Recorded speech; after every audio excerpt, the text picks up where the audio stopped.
The video you selected is part of a class which is available on Udemy.com, Thinkific.com, and Teachable.com. Coupons for these courses are available through our channel and website. To receive the coupon, click on StudentSuccessSpace.com below, and if you right-click on the StudentSuccessSpace.com, a pop-up window will open, giving you the opportunity to open the link in a new tab. On the channel page, click the About button on the far right of the menu. This will open a page which tells a little more about our channel.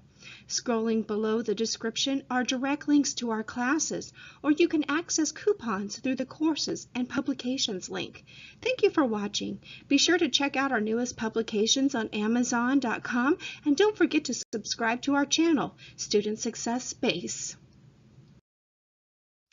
The greatest point in using a learning journal is finding out what really works for you. The best part of a learning journal is having a record to fall back on.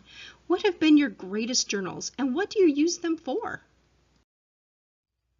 Just start. That's what I find is the easiest way. Find a notebook that you particularly enjoy. This is a challenge in my home which leads to complete mutiny of my teenage boys who are now mostly grown. They protested with great volume whenever I state that I need to shop for a new journal. They hate the process as I walk around the store.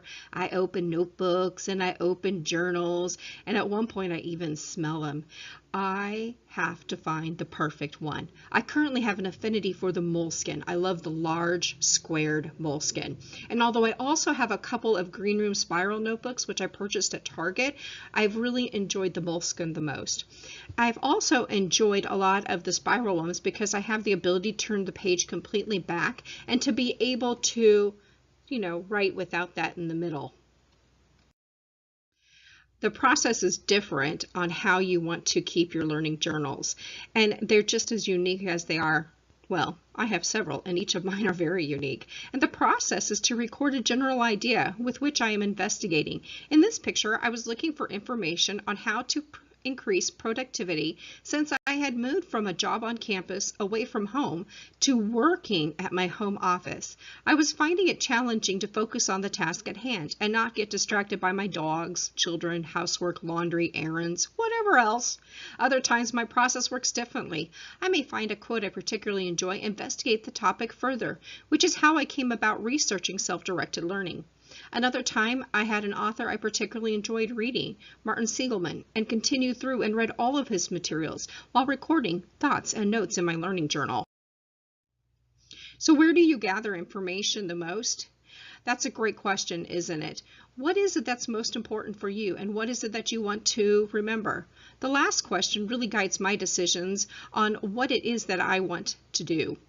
I simply want to remember things, and the greatest item I find from the beginning of my journals is that the information I recorded seems to become part of my permanent knowledge. I have seen it, I have read it, written it, revisited it, and it has become part of who I am.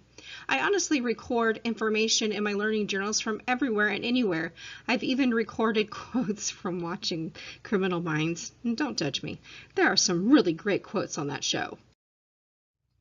Then, my learning journal. This may be the greatest question of all. What is it that you want to learn? Then, I have to tell you, I returned to school for my master's, and I knew what I wanted. I wanted a degree in education, but I wasn't exactly sure how to remember everything and how to really proceed. It had been a long time since I had been in school.